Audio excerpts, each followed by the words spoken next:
Good afternoon for all of you that are here in Madrid, and good afternoon too for the people connected from Europe and the UK, and good morning for all the people that it's in North America and South America watching us in this event. We want to thank MSCI for their presence here. We want to thank Merlin Properties. We want to thank Caixa Asset Management. And we want to thank Tomás Conde. He's seated there. He'll come later on. That is hosting the venue, and he will be moderating this session.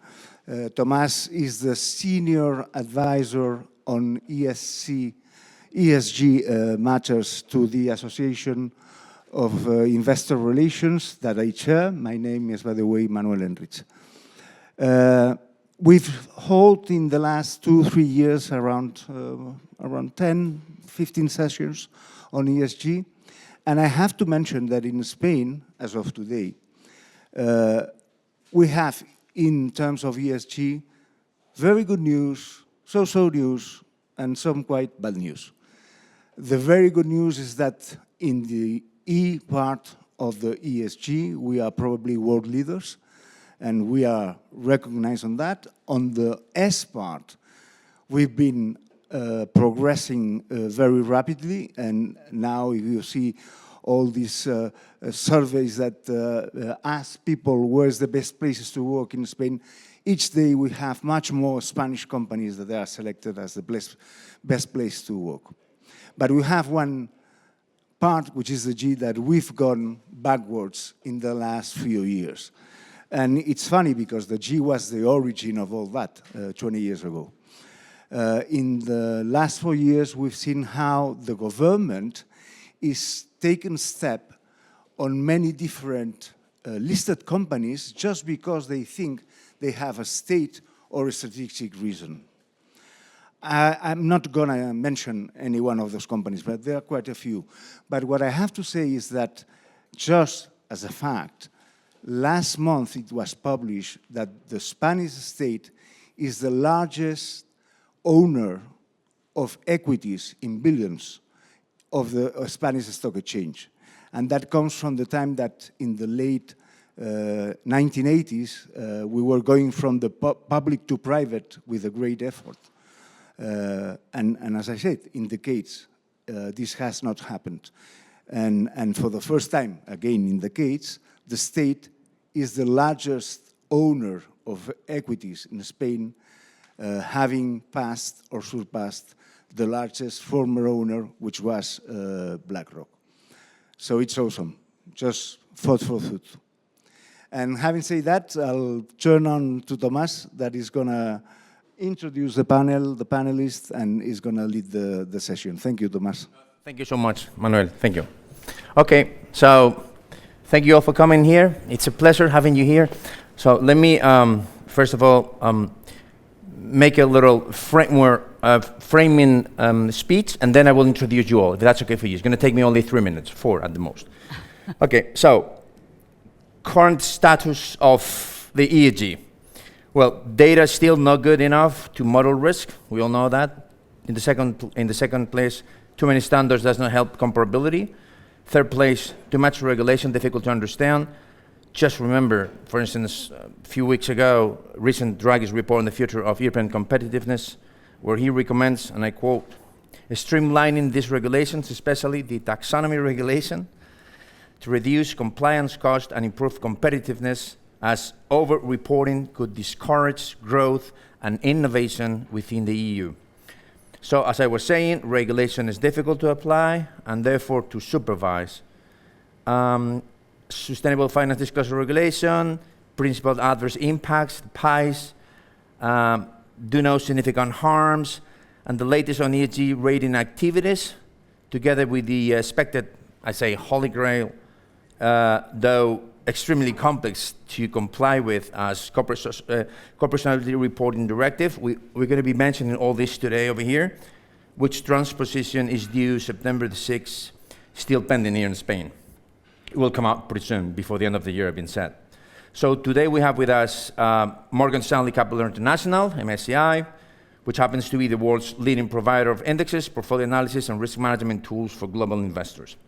Founded in 1969, 3 years younger than me, is widely used stock market indices such as the MSCI World and MSCI Emerging Markets, and of course the ACWY, All Countries World Index, as well as ESG ones such as MSCI World Index, ESG leaders, excuse me, some of which members are here today: Iberdrola, BBVA, Inditex, Acciona, and Caixa, I believe, is part of that too.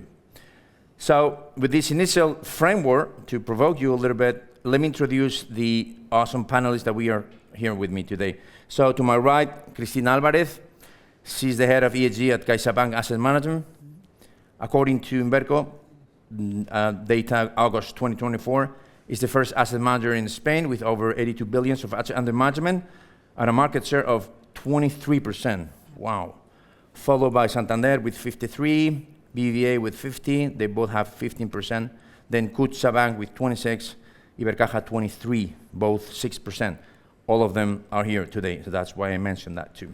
Okay, in the second place, to my far left, Fernando Ramirez. He's the head of ESG and Loom co-working at Merlin Properties and previous investor relation officer. Merlin is the largest real estate company in Spain and top 6 in Europe, I would say. Yes. It has a very diversified portfolio, which includes offices, shopping centers, logistic warehouses, and commercial properties, as well as data centers.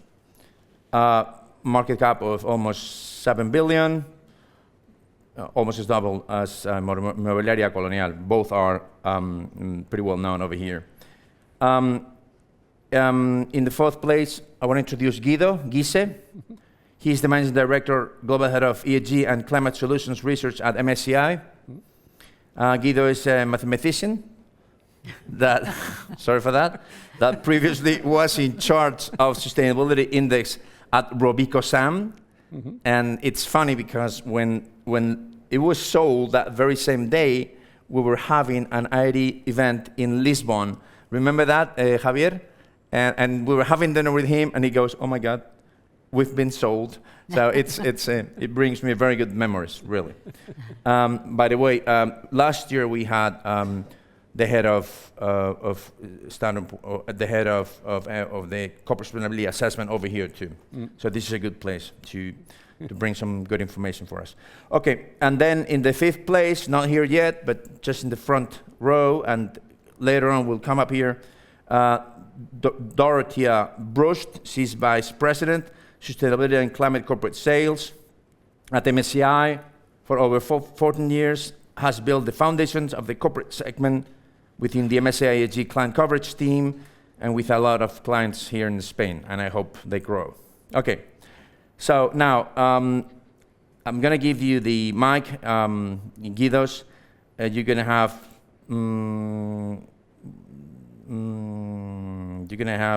12 minutes, please. Remember that. Yeah, yeah, I have to be very strict because if not, because the Q&A is probably the most relevant part of all this. And then I will approach the panelists and you too as a third panelist with a Q&A. So please go ahead. The floor is all yours. Thank you. Yeah, thank you, Thomas, for organizing this event, and thank you for having us. for having us today. Yeah, as Thomas presented, I'm heading MSCI's ESG Climate and Solutions Research. I'm based in London, but I've been in the ESG space for many, many years. I've been managing the DGSI before, and even before that, I've been working with ESG data. So I've been working with 5 or 6 different ESG ratings in my career. But today I would like to talk about the MSCI ESG rating, the MSCI ESG indexes, and explain a bit the reason why have they become by far the market standards for investors. So when you look at invested assets, MSCI ESG is by far the number 1 with a huge margin. Why is that? And it's surprising because MSCI did not start in the ESG space. I mean, you mentioned it already. We started in 1969 as an index provider, and it's the year of the birthday of the MSCI World, 55 years. So the MSCI World is 1 year older than me. 1 year older than me. Kid. But then we expanded into into analytics, so we have portfolio management and risk management software, MSCI Bara. We expanded our business into ESG and climate data, ESG ratings, ESG indexes. We expanded into fixed income, into private and real estate, and we expanded our client base. So today we work with almost all the large financial institutions in the world, the large asset managers, the large banks, the large insurance companies, the large sovereign wealth funds. I think there's hardly any large financial institution that is not working with us on one or several of these business lines. The interesting part is that ESG was by far the fastest growing business line at MSCI over the past 10 and 5 years. In terms of anything, in terms of number of employees, we have far over 1,000 people now just working on ESG and climate. In terms of revenues, the fastest growth rate, and in terms of the assets that have been invested. And just to show you how that growth rate looks like, so this is the assets that have been going into our ESG indexes, and per end of year, end of 2023, I think the total assets in our ESG indexes reached $856 billion. That's about 30% in ETFs, 9% active, and the rest is index-based funds or segregated mandates. And although it has slowed down a little bit still, the last 3 years, the annual growth rate was 30% a year. So still the assets grow rapidly. And of course, it's how the business works. With the assets, our revenues grow. That's how this business is going. Now, the question you might ask, actually two questions. First of all, why has ESG grown so fast? And secondly, why MSCI ESG? So why has MSCI, what's so special about it? Because there are so many other ESG indexes out there. What's so special about it? So let's take one question at a time. Why has ESG grown so fast? So just recently, I think it's half a year ago, the MSCI Sustainability Institute has conducted a survey together with the Stanford Business School, the Hoover Foundation, and the Rock Foundation. So these are foundations in the US. And we contacted the largest financial institutions in the world, the largest pension funds, wealth funds, asset managers, and asking them about what they do in ESG. And one question we asked them is what they expect from incorporate, whether they think incorporating ESG criteria in the asset allocation portfolio construction is important for them. Yes or no? And of course we asked, is this extremely important, very important, a bit important, or not at all? And globally, only 7% said it's not important, which means 93% of large financial institutions said it's either a bit important, very important, or extremely important. And by the way, it includes North America, because I know in North America there's a bit of weird debate, right? There's some politicians running around that. Anyway, I keep that for the cocktail discussion. Or the Q&A. Or the Q&A. But even in North America, the majority of financial institutions say incorporating ESG in investment is important. So that answers the first question, because investors want it. That's why it grew, because they want it. Now the second question is, but there was a horse race among different providers. There were different ESG indexes, and kind of MSCI really made that horse race. What is the reason for that? And the reason is the following. There are different ESG ratings out there, and there is also a bit of confusion because the ratings are different. They're not so highly correlated like credit ratings. So there's been a bit of confusion, but there was a research paper by MIT that was called the Great Confusion Paper that is really helpful because it explained why they're different, and they're different because different ESG ratings have different objectives. You can have financial objectives. For example, you want to measure risk. And that's what the MSCI ESG rating does. It focuses on measuring ESG risks that can affect corporate earnings or corporate assets. There are other ESG ratings that focus on externalities, or some are even based on ethical considerations. And that's why, because the objectives are different, the ratings are different. They can't correlate like credit ratings that have all the same objective. So that explains where this confusion comes from. Now, I think the match-winning point for MSCI was we were the first ones that said we focus on corporate risk. Really, what can drive corporate earnings? I think that was the first match-winning point. We were the first ones that took that decision, focus on risk. And just to showcase how does that work, to focus on ESG rating on risk. When you look at our ESG rating, and it's explained in a 100-page document. I'm trying to give you a 60-second summary. Our ESG rating is actually a risk library. So we have risk factors in E and S and G. In E, it's like carbon emissions or water use, water stress. In S, it's labor management or data security. And in G, we have board oversight, executive pay, or tax transparency. And we score all companies on corporate governance because we think that's the backbone of managing a company.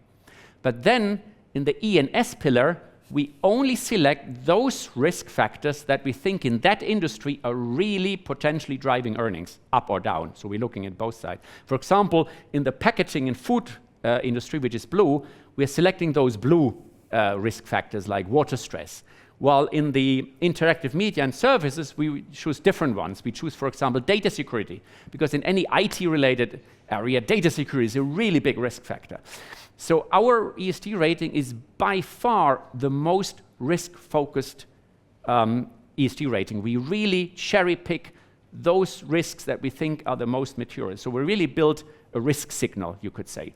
And I would say, if I had to summarize in an elevator pitch, and as I said, I worked with more than at least 5 different ESG ratings in my career, I would say the elevator pitch summary. So what was the match point that won us the leadership in ESG? I would say first winning point was focus on risk, because investors, they care about risk return. I mean, they also care about impact, and we have impact scores as well, but risk return always comes first, practically. The second one is we focused on being objective. For example, we stayed away from using questionnaires. I know there are many questionnaires in the market. I worked with some of them myself. And the problem with that, they're all biased. The data coming out of that is always biased. You have a bias towards companies that are big, that have big teams that can fill in the questionnaire. Some companies hire a consultancy to fill in the questionnaire. You have huge biases. For investors, that's a no-go. Biased data is a no-go for investors. I think that, for us, one of the match-winning decisions was not to use questionnaires, but to use a lot of independent data. So we source a lot of data that is not coming from companies.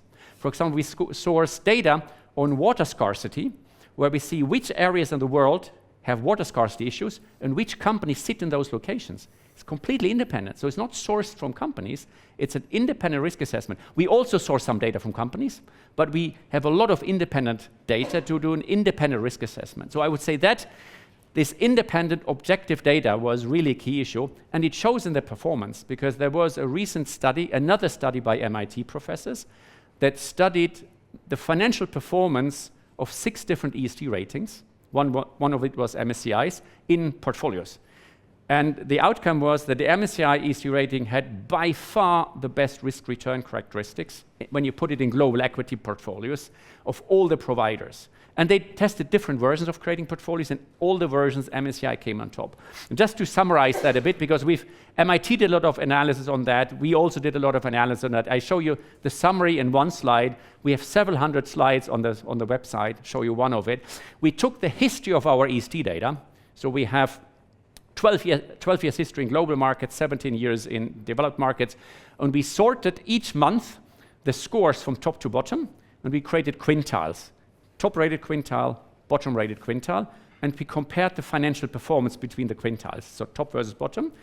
And the analysis is sector neutral, size neutral, and region neutral, so we don't want a US bias, you don't want a US tech bias. And we've seen that the top-rated companies have clearly outperformed the bottom-rated companies consistently. MIT found the same, but it's not only that. We also found that the top-rated companies had lower volatility, they had lower likelihood of taking a large drawdown, they had more stable earnings, slightly higher earnings growth, and lower cost of capital. And we just have a paper published recently just looking at the correlation between ESG rating, cost of capital. So it came out last month. So we have a lot of material on these different issues. And as I said, MIT did very similar analysis, so you find that on the MIT website. But clearly, again, the fact that the MSCI ESG rating showed the best risk-return characteristics, well, in the investment world, that's that's winning you the Champions League, right? And in Madrid, you know how to win the Champions League, I guess. I heard. So I think you did that a few times, I think. So, so I think that was the match-winning point in the Champions League for us, to have the best risk-return characteristics in our ESG indexes. And investors have seen that. So another question we asked in the survey is, do you think ESG is really improving risk-return characteristics? And 75 or 78% said it lowers it protects you from tail risks. The majority said it reduces volatility, and quite a few said it also adds performance. So the expectation is in the market. So these are the largest financial institutions in the world, and they say this is what we expect. So I think this is, I would say, for us, was the Champions League winning point. The expectation was there to be financially relevant, and we delivered on that aspiration. I think that's, in a nutshell, why MSCI ESG rating have become so dominant in the marketplace. To finish, I hope I'm still in the 12 minutes. Yeah, you still have 30 seconds. Okay, that's exactly what I need, because if you want to know more about it, go on the website. You find the MIT paper there. You found our papers there about financial performance. So it's all there. Or you write us an email. We can send you the documents. But that's pretty much, in a summary, why MSCI has become so popular with investors. Is that still in 12 minutes? I hope. Yeah, oh, you still have 10 seconds left. Okay, so I don't need those. Thank you so very much. Now the sun is shining. I don't know why. Oh, okay. I brought the rain from London, but... All right. Awesome. I think it was extremely interesting, and this is going to be very a key part for the conversation we're having in a few minutes. Now I'm going to approach each of you with one very same question for the three of you.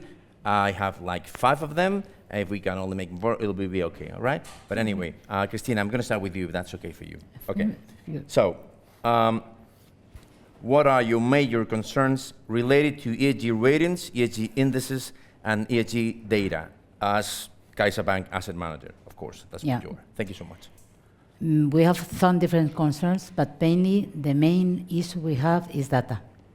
I'm afraid that the quality of data is even now an issue. It improves a lot in the last years, but even now we can find some inconsistency data, quite complicated to compare, and for us it's something key, because we have to analyze the company in relation with its peers, with its sectors, and with the market that the company is superior. So we need it.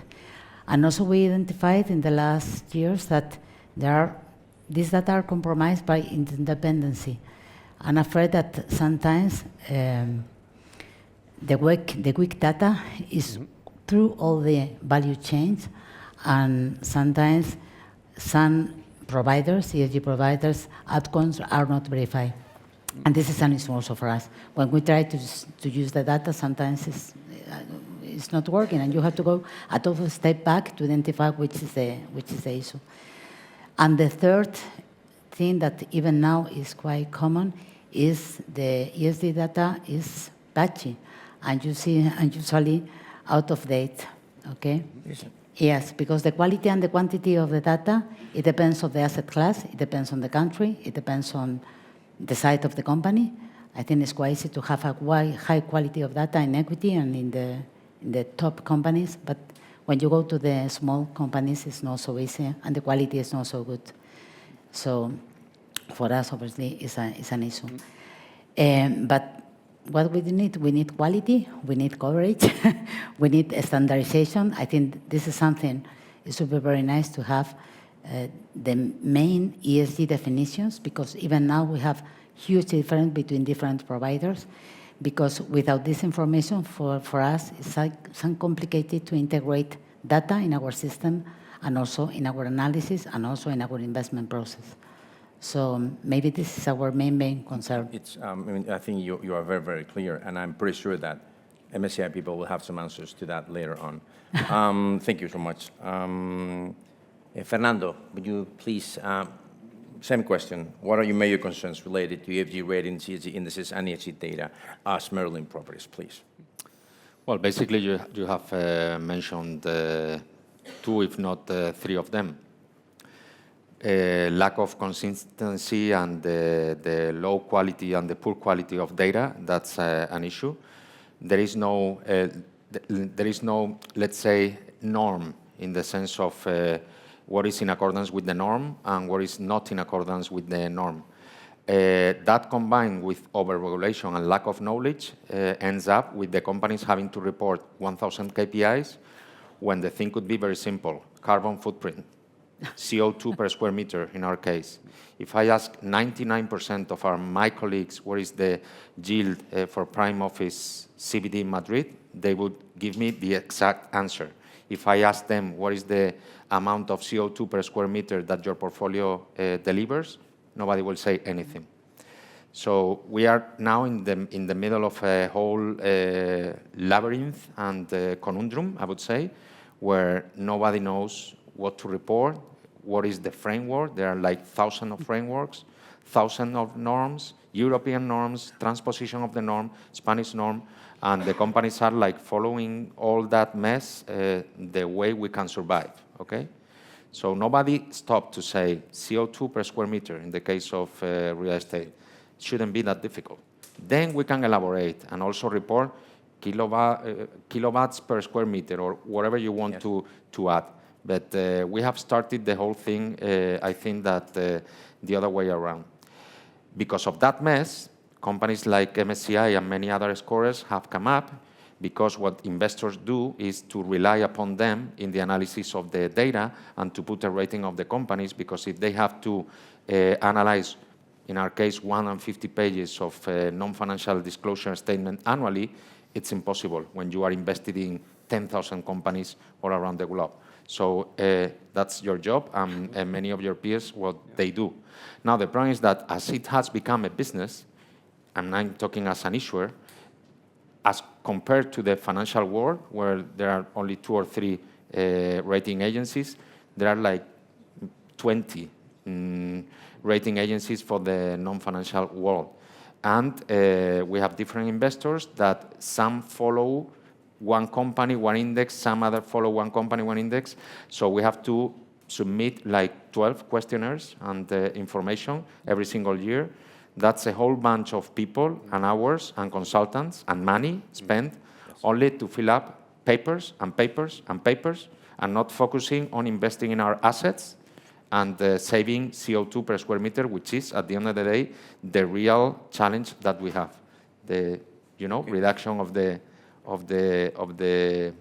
global warming and investing money in doing so. You are very clear, Fernando, and we appreciate that. So I think that most of you guys agree with him, with her.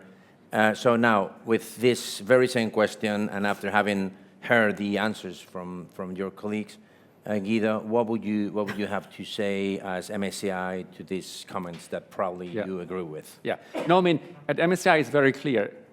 The concerns of our clients are our concerns. But I mean, of course, the 2 concerns, I think, were data quality and of course, then at the aggregated level, the dispersion among ESG ratings, for example, right? When it comes to data quality, and I think here I fully agree, what's really helpful is to create standards. And I think we are looking forward to the CSRD, for example, in Europe, that hopefully will give a big push towards better disclosure and more consistent disclosure in many different data sets, whether it's carbon emissions, because we know carbon emissions, the data has improved a lot over the past 10 years, but it's not where we want it to be, right? Compared to 10 years ago, we have brought it a long way, but it's not where it should be.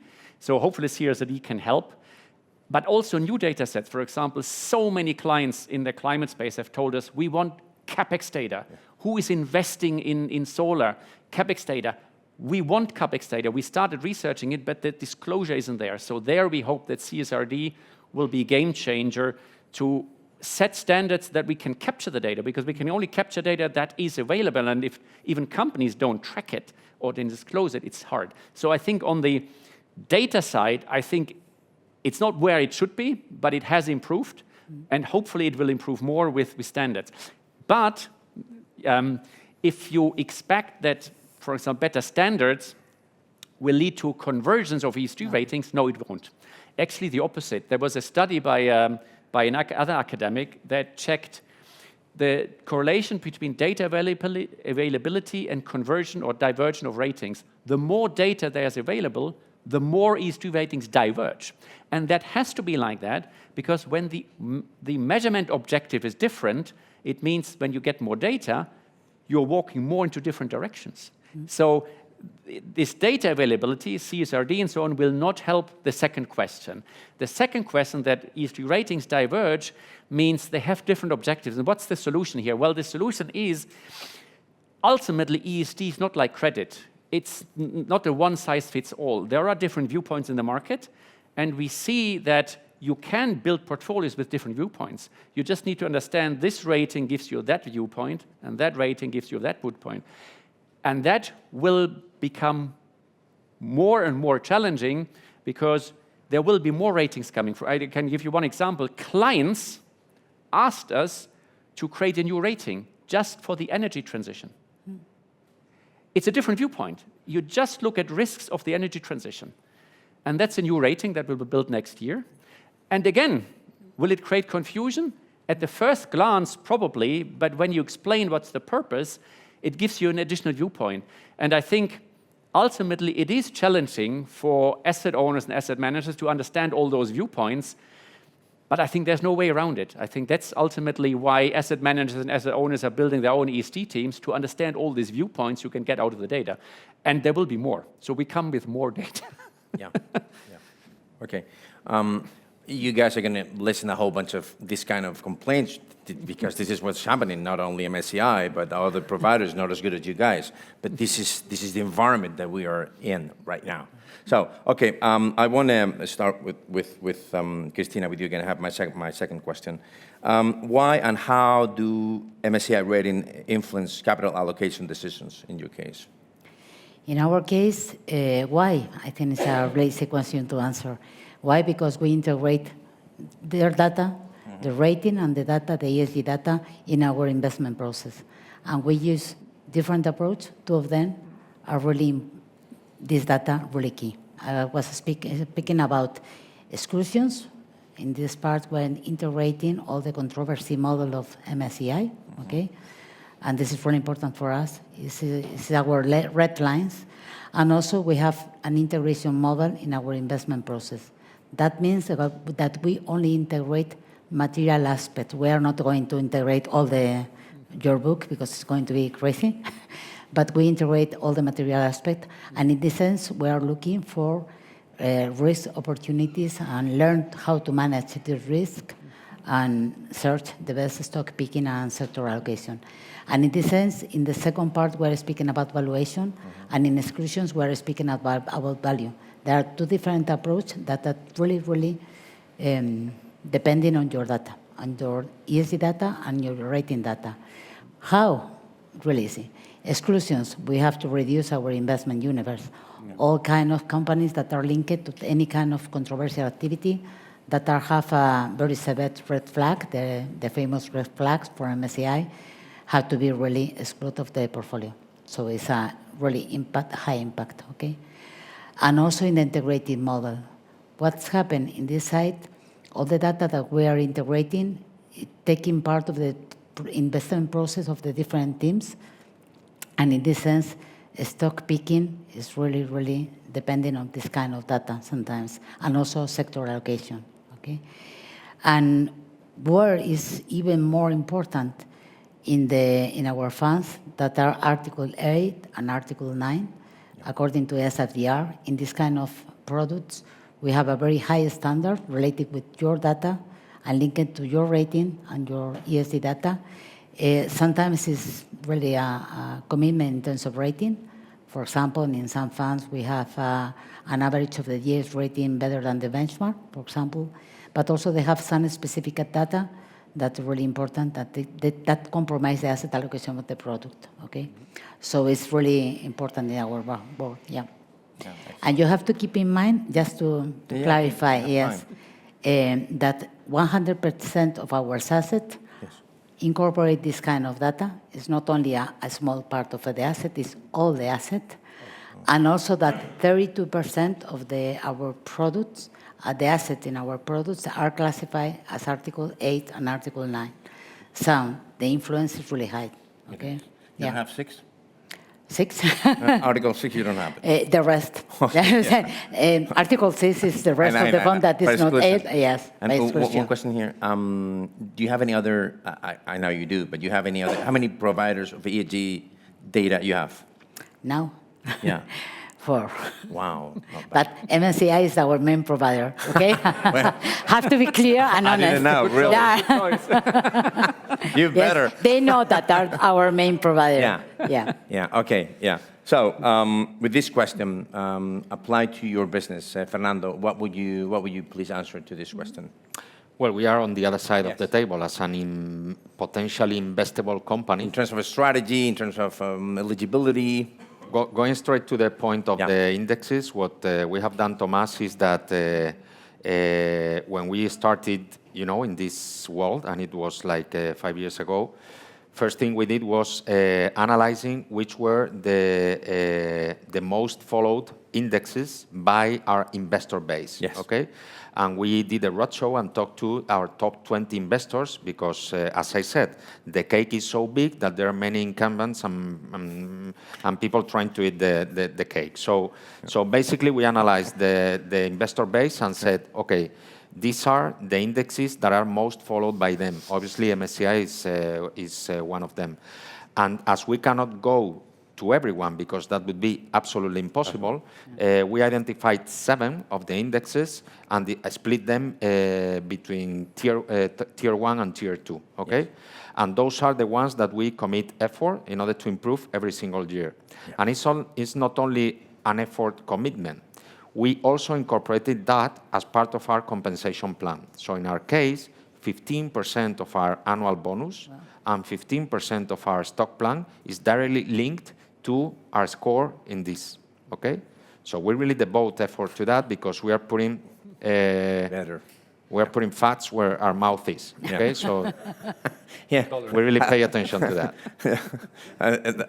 That's the way, probably. It makes a lot of sense. And that's very dangerous because sometimes you might not get what you get if you don't, make a... when I did this, when I was at BVA, we built a synthetic index just to tackle the problem of the divergence in between all those ratings. It was a mess. So most of the times we didn't get any bonus due to that. Guido, please, the same question to you apply to your clients and all that.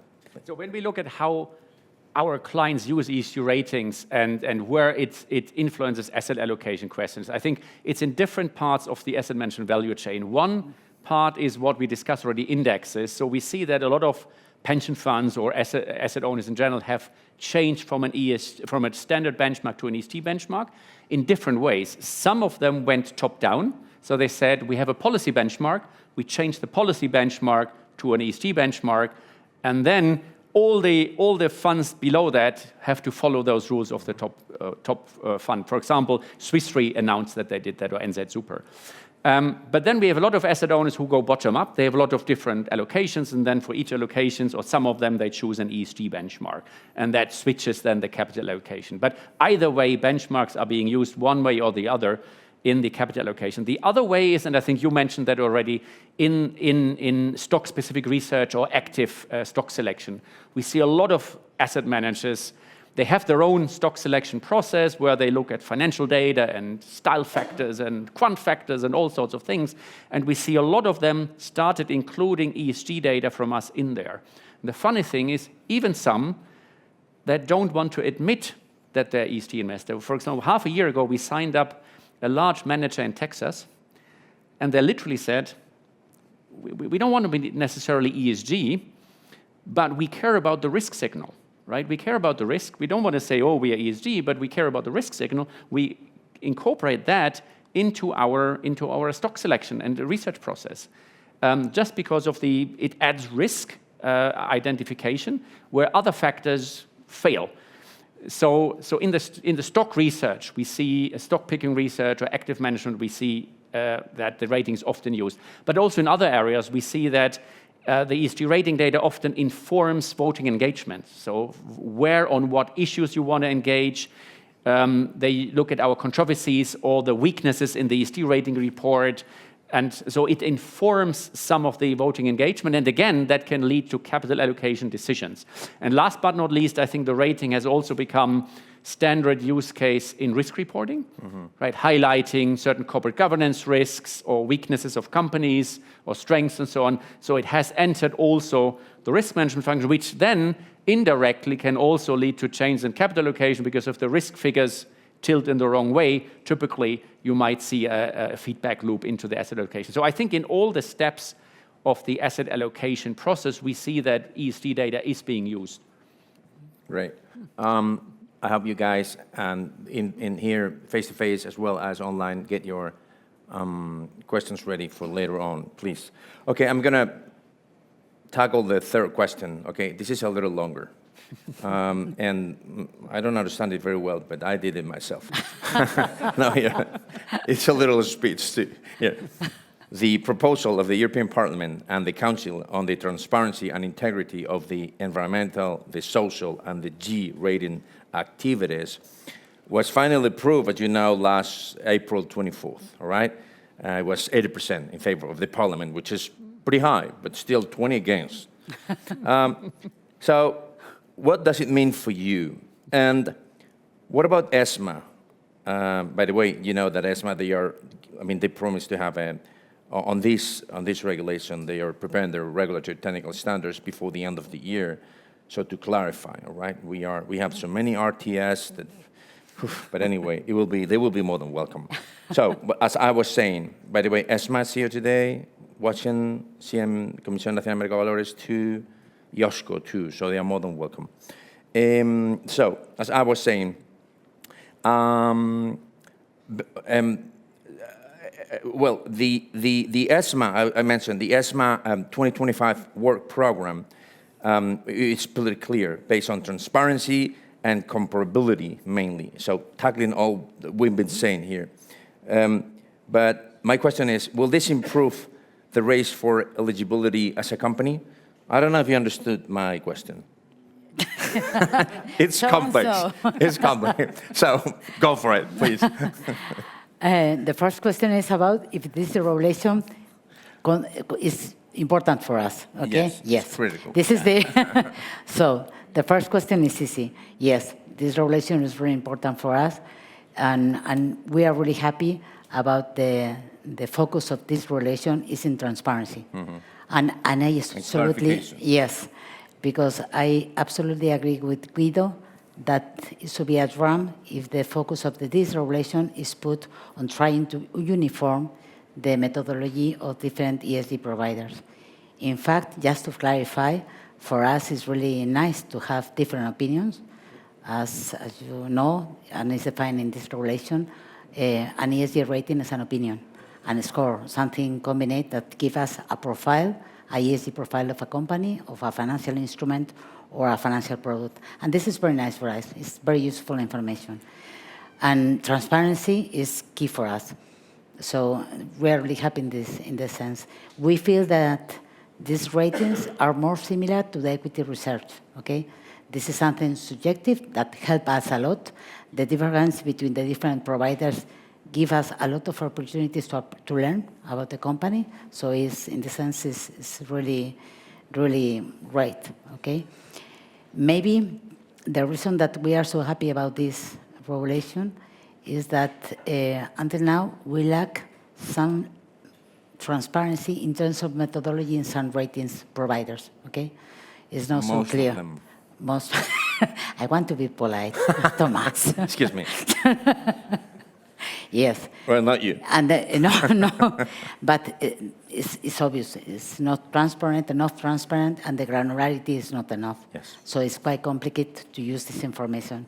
And additionally to this, sometimes, and it's not your case, please, we feel that it's quite complicated to understand what they try to express with this rating, okay? Because it's quite complex, that you don't explain very well, that you don't know how to work this number or this. So, to summarize, transparency is really welcome.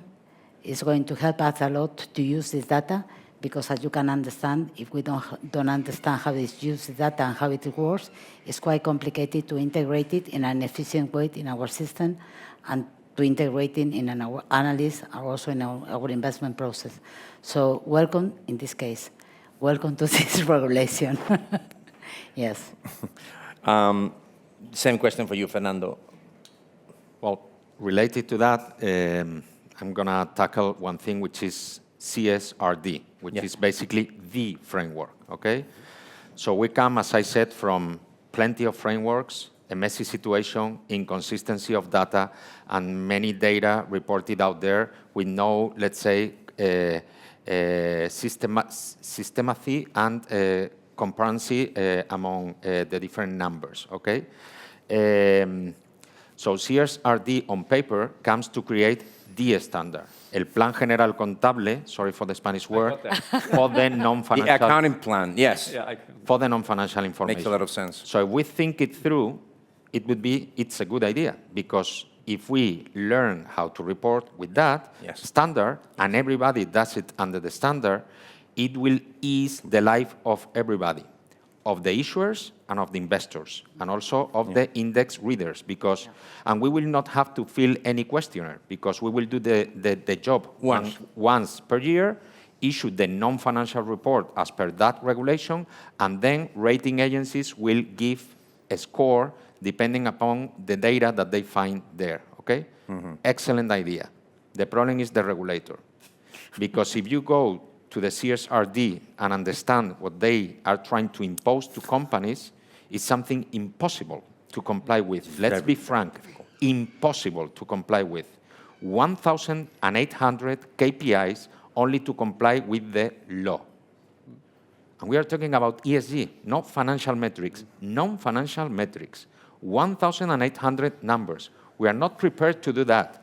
Most of the numbers are through the supply chain, so the regulator imposes the company to, threaten the supply chain third parties to give us the data and oblige us to impose them to give us the data. So that's illegal, I would say. So, and this is what we are facing as issuers. Yes. We don't sleep. We are going to the psychologist, and this is what we are suffering, all of us. I'm a psychologist myself. Okay, so, it doesn't make any sense at all. And who cares? Who's going to read 1,800? Again, CO2 per square meter. It's very simple. Yeah. It's very simple. I'm pretty sure that this will simplify in the near future, but so far the CSRD, and too bad that EFRAG is not listening. But I think ICAC it's listening, because it's really interesting that these guys, these regulators, these supervisors, that they should know what the hell is happening in this field. I mean, all this regulation is awesome. It looks very good. It's really helped us shift all those, the capitals towards more sustainable activities. But still, they have to listen. And sometimes I wonder if when they create all this regulation, I don't know who they check this, with, but still, I know they are listening. So let's try to, simplify this. As Draghi said, simplification, clarification, that's part. Excuse me, I shouldn't be talking. I'm the moderator. Guido, please. And I hope that, I think that this new regulation in place will affect you dramatically. That's what I think, at some point. So, the same question for you, Guido, please. The two regulations, the regulation of rating agency and the CSRD. Yes. And I think... Plus taxonomy. Yeah, plus taxonomy. And SFDR. And there's SFDR and so on. But I think just a few minutes ago, I was kind of praising CSRD, right? Because for data providers, it looks good, right? Because hopefully it gives us more consistent data, some data well available. But what we don't see is, of course, the flip side, which is your job to compile the data. So, yeah, I think that can be challenging. I can see that. And it was great to hear that, because I never heard that feedback so directly, that CSRD is really a challenge on your end, while all the data providers say it's great. Because we don't have to go to psychologists anymore, maybe, because of it. So basically, we're shifting the problem just to us, to the companies. But yeah, so hopefully that the data availability will help. Now, on the other one, the rating agency, obviously, it creates additional work for us at MSCI, but we definitely welcome it, because given that ESG ratings have become a big part of the value chain in asset management, look, credit rating agents have been regulated for many years, right? I mean, we need to take that step just to be credible, right? I mean, if we're not regulated, you can always say, well, what are they doing, and conflict of interest, and we know all those questions. It has to be regulated. I think we have reached I mean, just look at the assets that are invested in ESG rating. Look, all the ESG ratings together are over $1 trillion. I mean, yeah, I think it's time for it. Now, it does create some additional work, but I would say the additional work isn't as bad as we thought at the beginning. The reason is what the regulators are asking us is in terms of transparency, conflict of interest processes, and so on. We heard the same question from our clients over the past 10 years, and we have worked on that. So we have started to publish our entire ESG rating methodology with the weights, with the data sources, with how we validate some of data. We have automatic checks, we have manual checks, we check multiple sources on consistency, so we publish that. It's a lot. If it's not transparent enough, then please let us know, because we have put out a lot of stuff on that, and also on avoidance of conflict of interest. We have a lot of policies, so I think we have done a lot.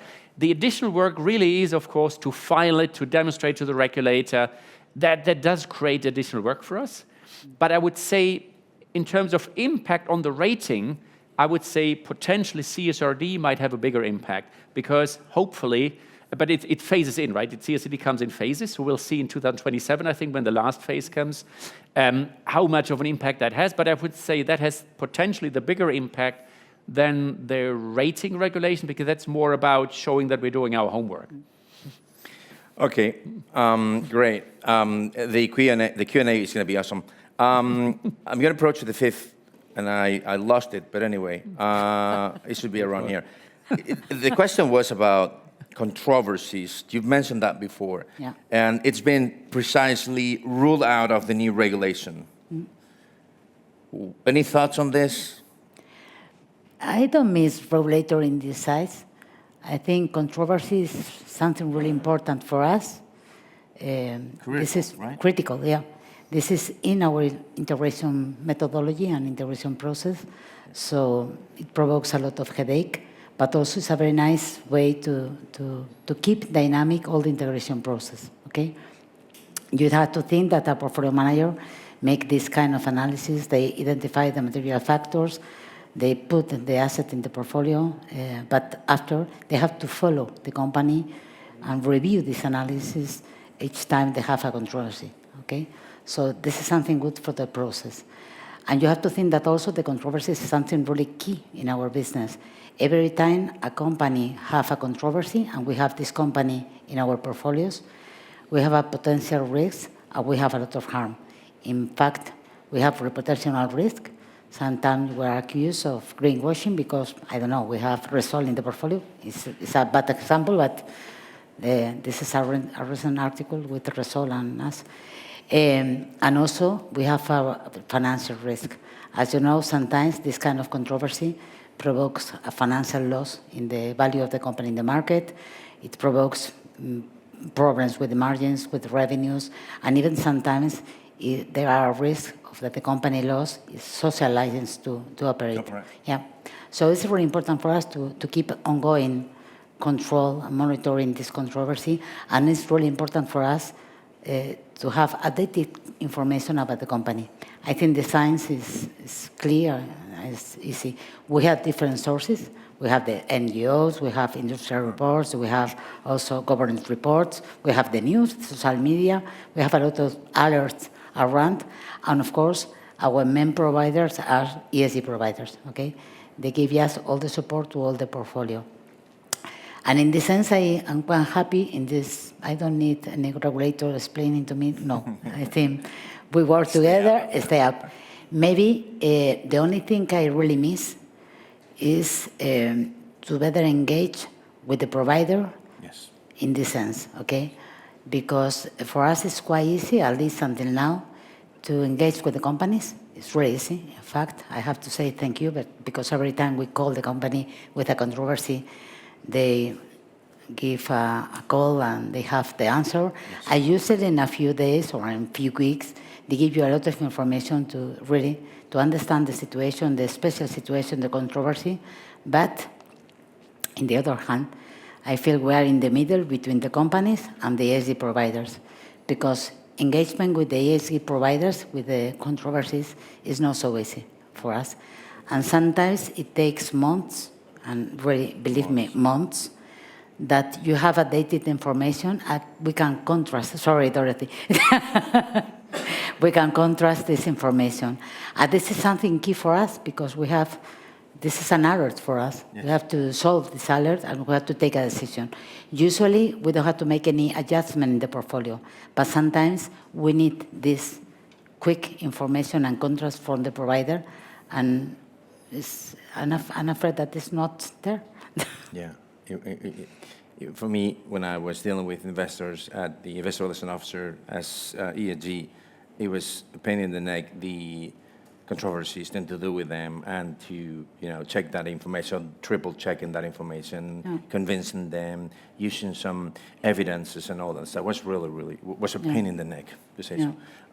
Fernando, what would you think about these controversies thing, please? What do you mean by controversy? Where you find different data related to... something that... I think that as we are on the other side of the table, it's a different story. Yeah, but I mean, as it's been specifically ruled out, as I said, from that new regulation, and remembering myself dealing with those controversies, like, for instance, we had been financing this pipeline that would kill thousands of people, to say so, according to Greenpeace, for instance. Yeah. Fuck, believe it, this is true. So you have to say, oh my God, I can't believe what they're saying, but these guys were Greenpeace. So that type of things, using some information that is really gonna hurt you if you don't properly explain and fight for. So this would be have you had any experience on controversies like this? Not hopefully. Not so far, and hopefully it will never happen. We have policies and internal procedures in order to, let's say, monitor the whole reputational risk of the company. Plus, we have created an integrated model, because being such a large company, having so many pages of financial information, so many pages of non-financial information out there to be reported to the market, we have worked hard in order to create an integrated model where there is one data for the whole organization. Otherwise, the risk of, sending data out there that are not 100% the same would be higher. So that's... But what if, for instance, MSCI or Sustainalytics or ISS, ESG, or some of these guys come out with an information that is really going to hurt you, and you say, oh my God, this is brand new for me. I mean, how will you deal with that? Would you use that procedure to fight against that? Yes. Okay. So that's really interesting. Good. Guido, controversies, for you it's a big deal. Yeah, controversies are, I would say, for investors, probably equally important as the ESG rating. I don't know why they weren't included in the regulation, but for us... That was my question. I don't understand either, because probably they're very complicated to deal with. Yeah. Maybe I feel I don't need any kind of regulation inside, because it's quite, it's a different approach to that rating. It's just a system of alerts that give you information and analyze, and it's subjective, it's not nothing objective, and analyze this special event that the company is suffering, okay? Yeah, but we see that for clients it's very important, and we try to be as objective as the ESG rating, meaning assessing the severity in terms of financial severity. What could be the financial impact on the stock price or on the earnings or the business model of the company?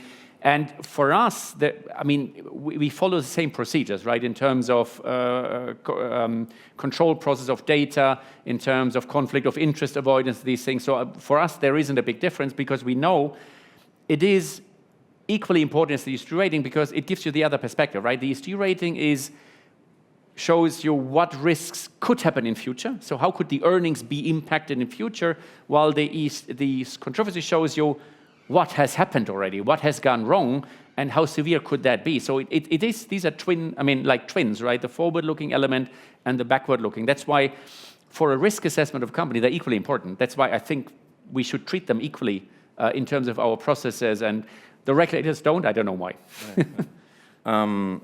Excellent.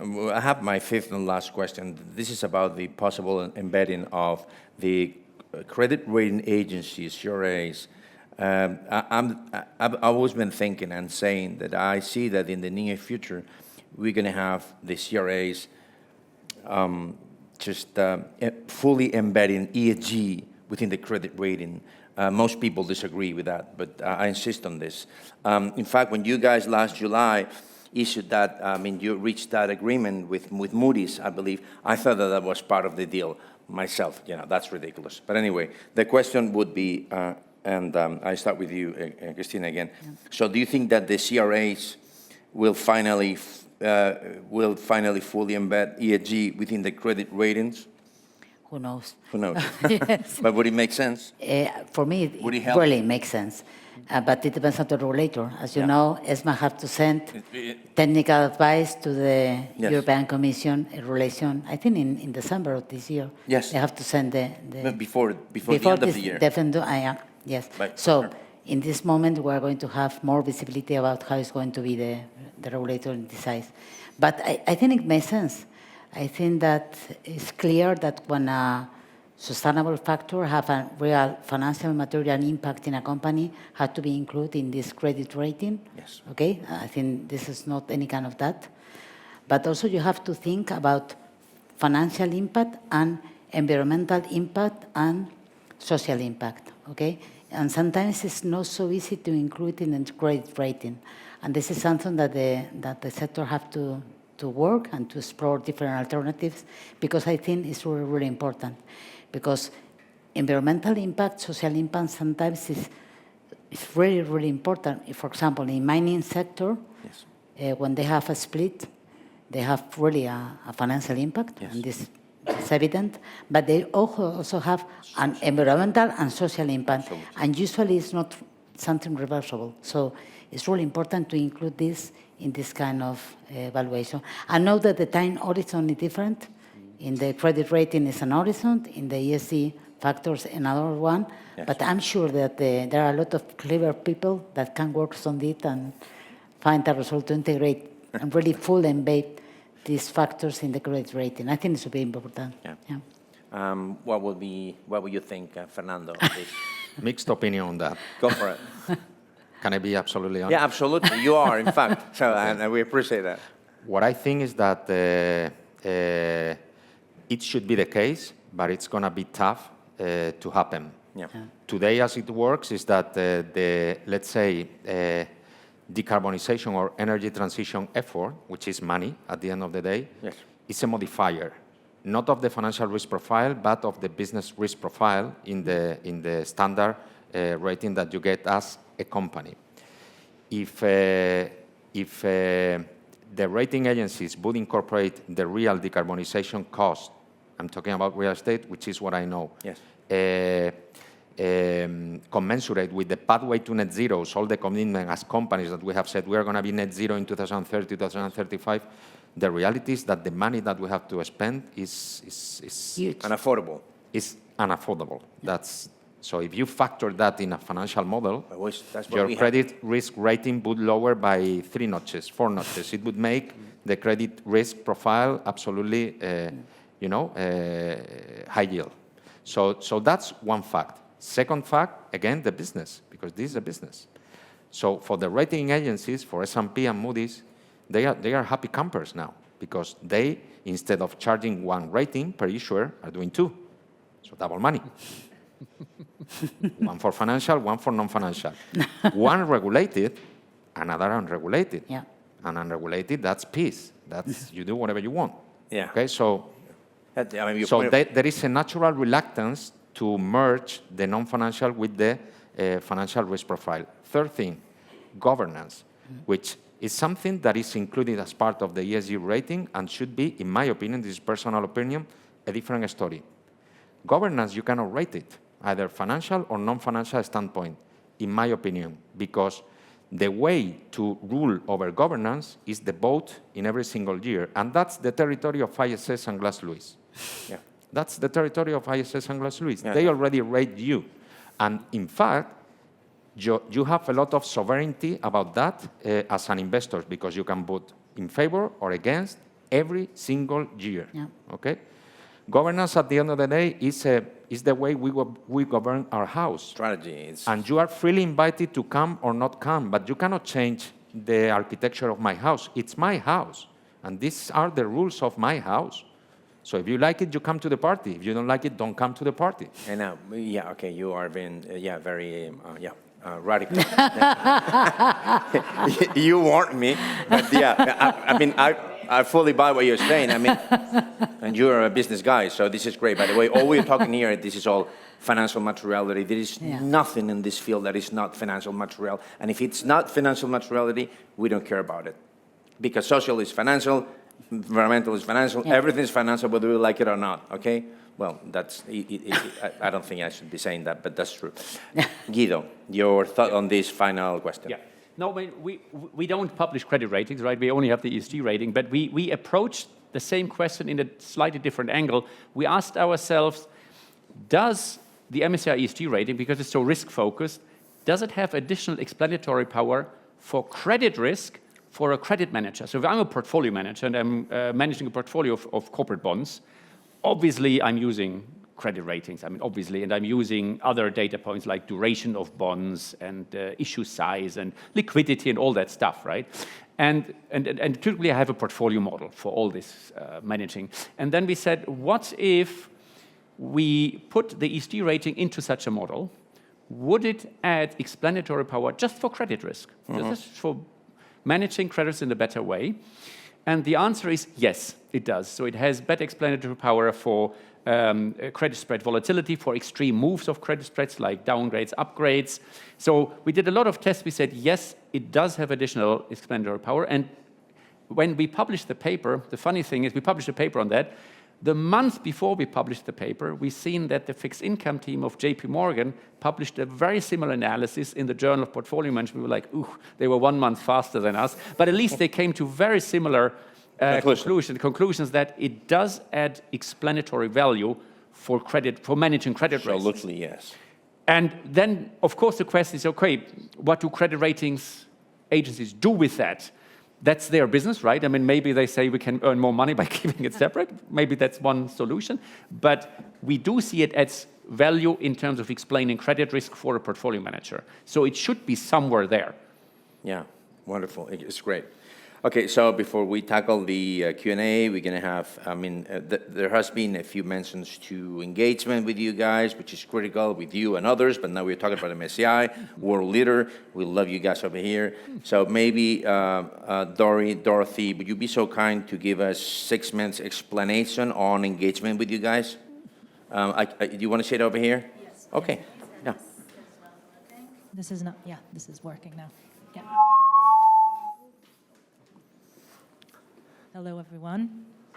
All right, so let's, so I think the $1 million question, how to engage with MSCI, right?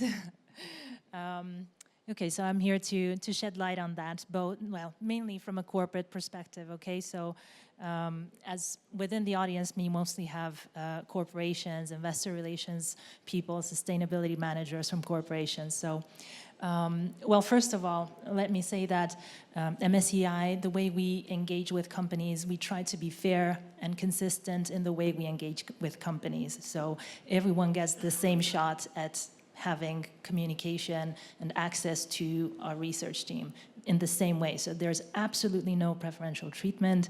We have to stay absolutely non-biased without any potential conflict of interest. That is one of the main reasons why MSCI is still among the leaders of ESG research and solutions. So we do have a dedicated issuer communications team. They're the gatekeepers to our ESG research team, and we have an issuer communications platform where all the companies rated issuers can access their own data throughout the year. They can verify their data at any point in time. This is a completely voluntary data verification, so they can do it at their own free will. They will also be notified 4 months in advance of their in-depth review update that this review is going to happen, and they have 1 full month to still go and make sure that they are in alignment with whatever information we have on file for them. So obviously, in the name of transparency, we only consider publicly available information. So it's not possible to have a chat with our research team and share some private information. That goes absolutely, it's not. So definitely not. Absolutely. But there are a lot of freely available resources, in addition to issuers having the opportunity to provide feedback, verify their data. They can also, of course, reach out to our issuer communications team via email, ask questions at any point in time.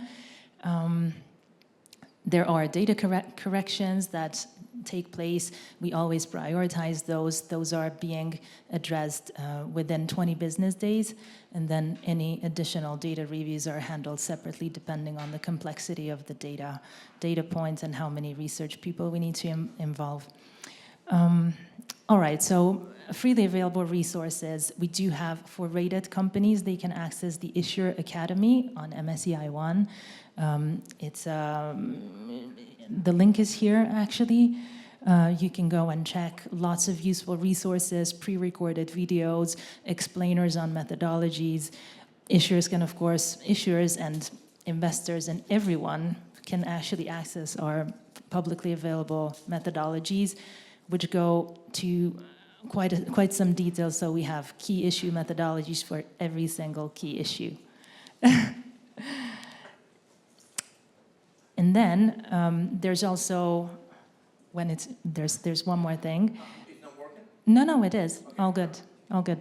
And then there is also the opportunity for companies to learn a little bit more. So in case they want to understand a little bit better their industry relative performance, then they have the ability to gain access to peer benchmarking. So basically, they can access the same platform that our investor clients use in order to access and see the reports and also underlying raw data of their industry peers in order to get a much deeper understanding of their industry relative performance.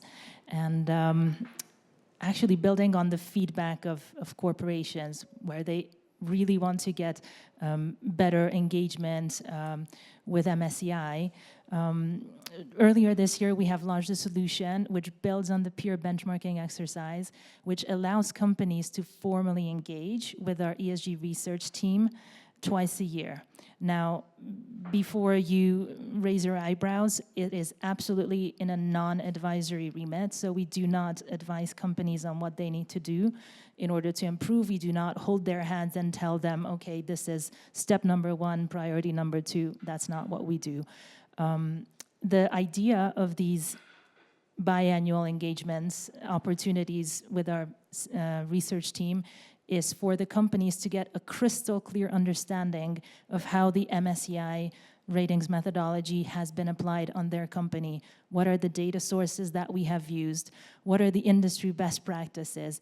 And then together with the senior sector research lead and the data analyst, they can have that conversation and go data point by data point to understand how we arrive to their assessment.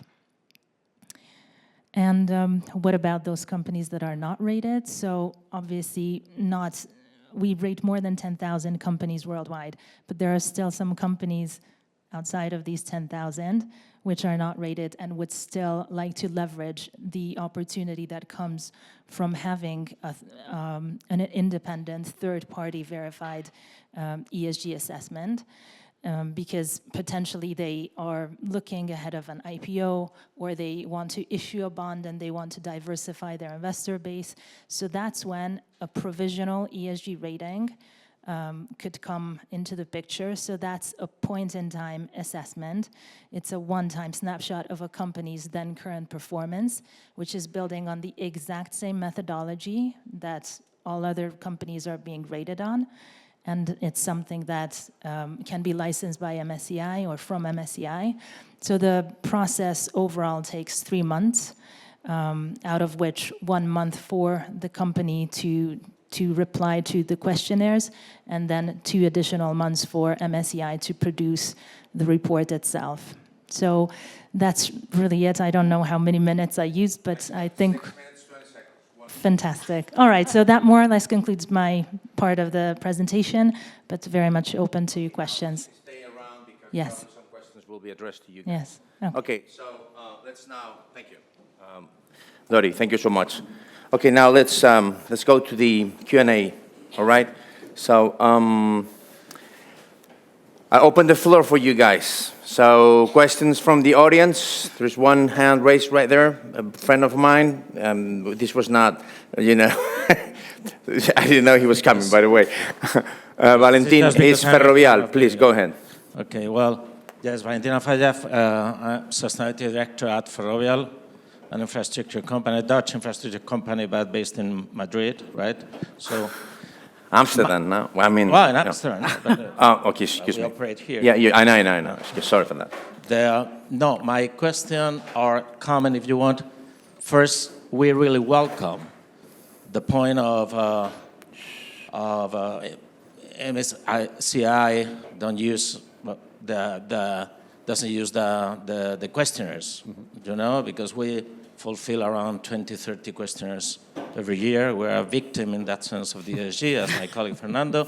So I think this is very welcome. But having said that, on the other side, with performing your ratings without any kind of feedback from the company, is just on demand, right? It's quite, I don't know, it's something really peculiar sometimes. For example, I have a couple of examples around this. First one is that in my case, in my company, it doesn't matter if we are outperforming our peers, we do it, but it doesn't matter because the exposure of our sector as a whole is huge, and this is gonna penalize our performance anyway. So it doesn't matter if we are outperforming our peers. This is one point. The other point is that I don't want to challenge your method, believe me, but this is one point. The other point is that sometimes the data are misunderstood because, for example, in our scope 3 is quite diverse, very diverse, and very complex to be understood properly. And sometimes, for example, in face-to-face with Caixa, we had to clarify some calculations and so on, which were underperforming our position, our rating. So I don't know if this is my question. If you see there could be a kind of, I don't know, something in between of not having questionnaires, which is very welcome. I wanted to point out again this, and not having any kind of feedback systematically in your method from the companies. Do you think there could be a position in between those? Yeah. No, I think. Thank you. Thank you for the feedback, and I think that's really great feedback because that's exactly, I would say, and you could add to that, what we're working towards to. Because when you look at the situation today versus where we were 10 years ago, because you're right, we collect ESG data, but we do send the data we collected to all companies saying, look, this is what we collected on you. And you know what, 10 years ago, almost nobody cared. I mean, in fact, we got emails back, don't bother us. Yeah, that came back, right? That has changed. So more and more companies come back saying, look, we don't understand that data point. Where does that come from? We have a much bigger team now that goes back to companies saying, look, this is where we got the data point from. And we do want that dialogue because we do want to move towards kind of getting the feedback from you to see, if you see, look, we don't think that data point can be correct. But the one thing we do is, we do correct data if you can prove to us that the data is wrong and the right data point is somewhere in official documents. So it's in your annual report or in a document that was submitted to a government agency. We say, okay, it's there, you're right. I mean, we correct it. But we do want that. I mean, that's exactly the direction we want to achieve, right? I mean, yeah. Any comments from CaixaBank or Merlin? No, I think it should be perfect that the communication between the companies and the ESG providers, MSCI, should be more. Each model has its pros and cons. Where there is a questionnaire, there is much more interaction with the scorer. Yes. And where there are no questionnaires, there is no interaction, and therefore it's easier to do the job. But sometimes the scoring that you get doesn't admit any kind of nuance, which is sometimes you need to explain, as Valentin was saying. You need to explain the details or to pro forma or to.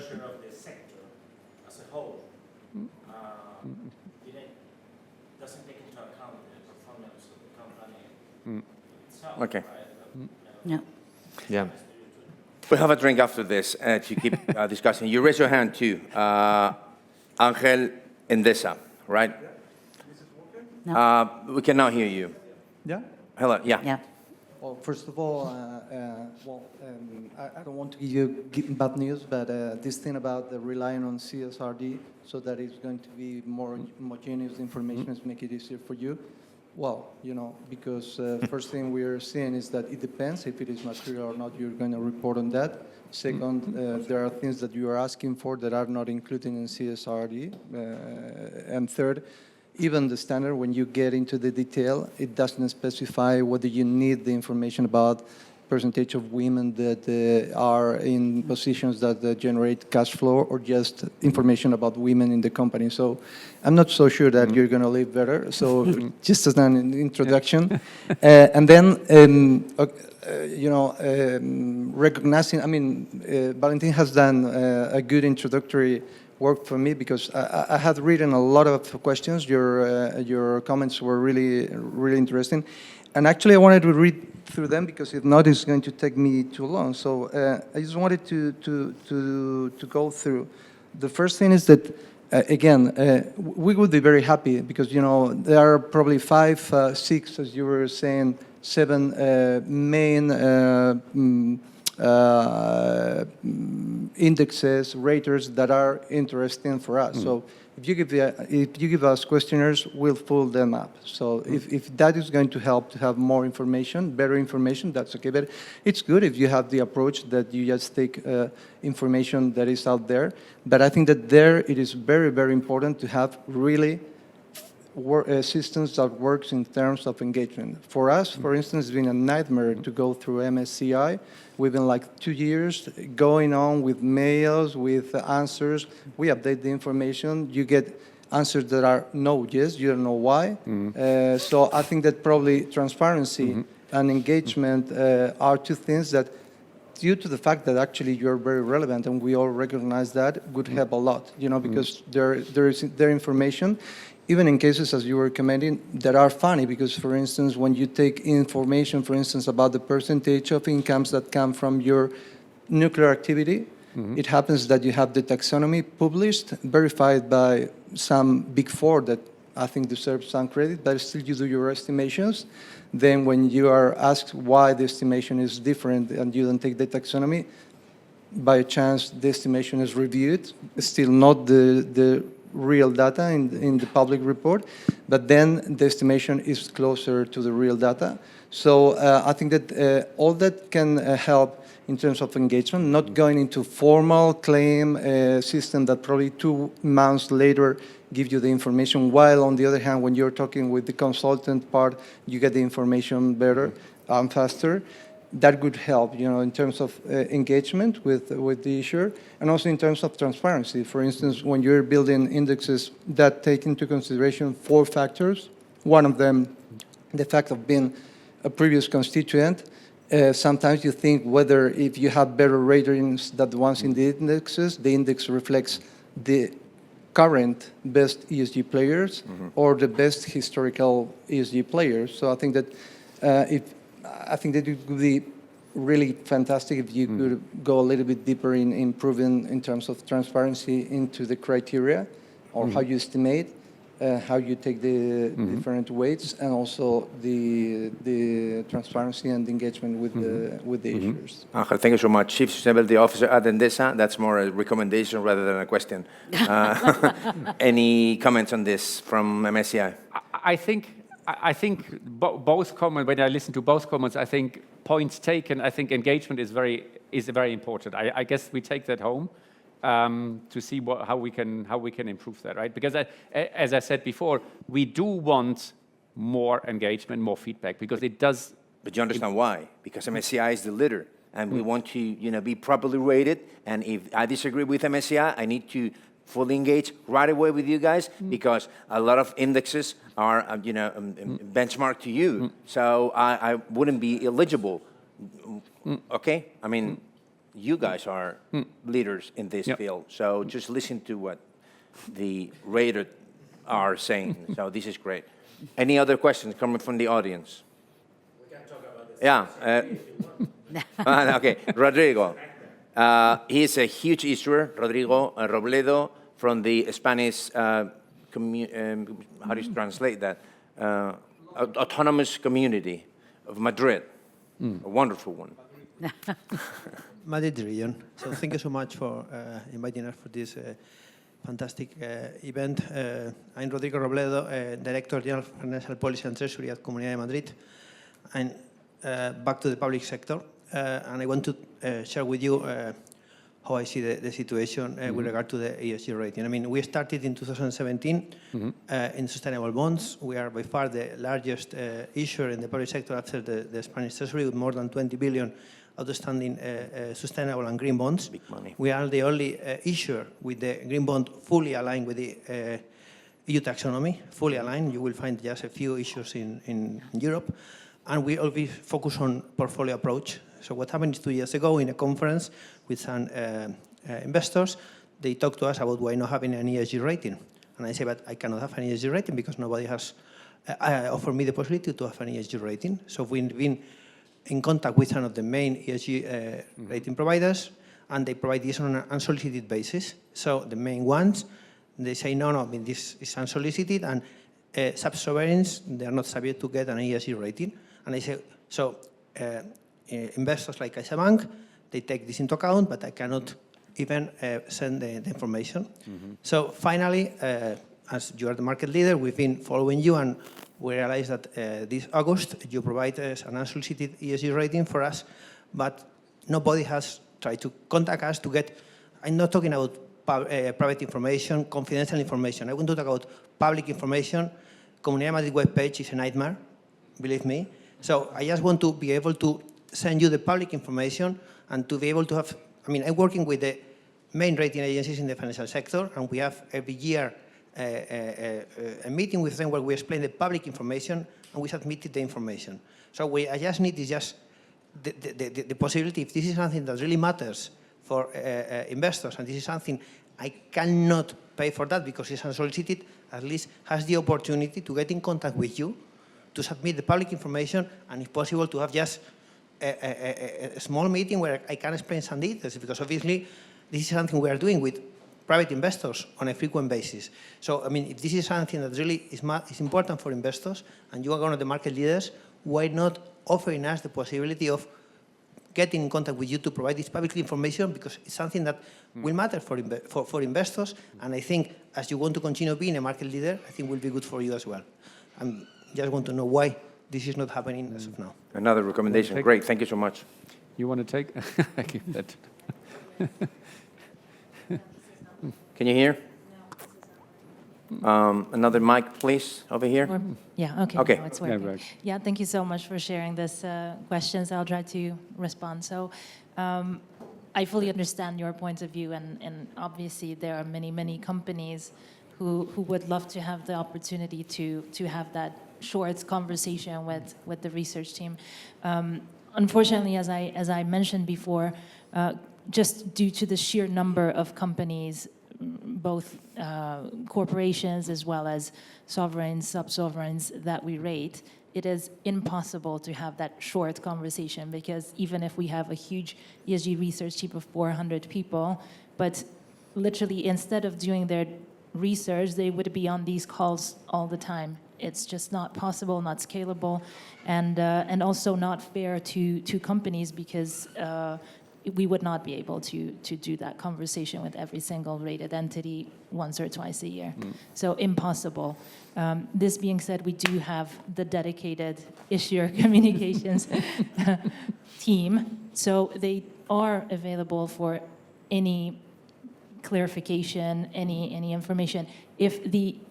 Considering that we only rely on publicly available information, every company needs to ensure that whatever information they put there is actually accessible or readable or transparent, because not only we rely on that data, but the investors as well. So, but we do encourage you to stay in contact with the issuer communications team.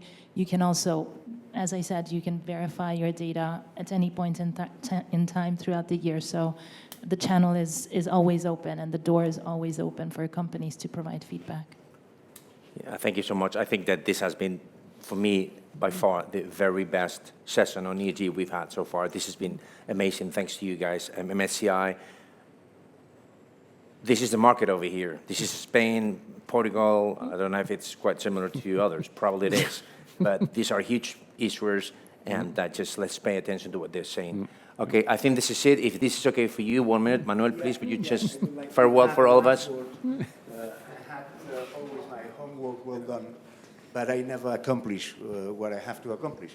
The one thing that I have to be grateful, and I did not thank, was for you guys that are on the other side of the camera, has been World TV doing all these technical issues that have approached us from London and Europe and North America and South America into here, Madrid.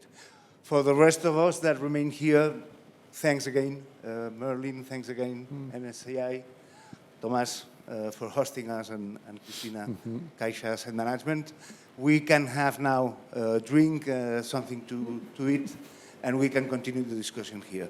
I think that these guys deserve an applause for that. Muy bien. Siéntalo de la gotera.